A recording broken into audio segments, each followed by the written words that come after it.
a story of a case of a broken plate and link it to our culture. I have suffered in many instances because of, I think, of our culture more so than our legal opinions in this country.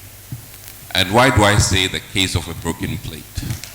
I have a friend in Connecticut. His children that grew up here tend to lie when they break a plate. His children that grew up in Connecticut are open to tell their parents, I broke a plate. Why is that the case? The retribution we meter out after the event or the oration is a problem.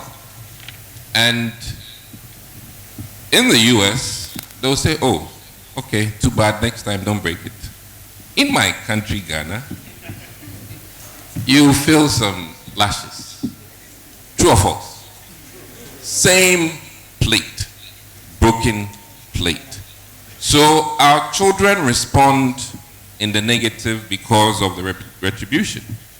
And other kids will respond in the positive because daddy will just say, oh, it's a plate, don't break it. Now, I'm not here to defend the state, pardon me.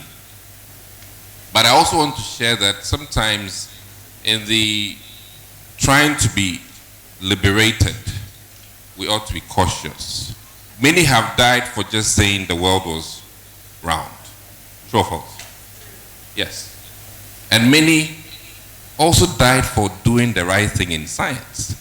Madame Curie, who discovered radioactive substances, unfortunately, in expressing academic liberty, died from the environment of doing her own discovery. So we need to be guided sometimes. I would also share the story of Werner, I think, Theodore, who was able to put medicine straight to the heart. His professor sacked him. That is academic liberation. Only for him to win a Nobel Prize for what a professor sacked him for.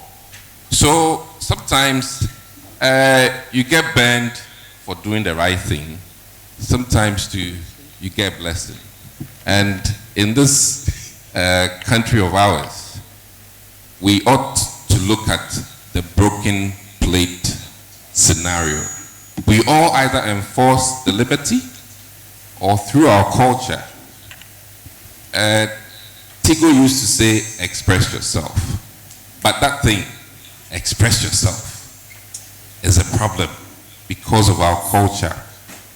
When kids come from Europe, they express themselves. But in the Ghanaian culture, if you're a child and you're expressing yourself, your parents, your aunties will frown on it. So from a parliamentary standpoint, where parliamentarians are supposed to be the voice and representative of the people, sometimes you have to be guarded. Because our culture plays a huge role. And we either, after today, walk out of here as enforcers of the liberty, or rather use our culture to put us in that Bermuda Triangle.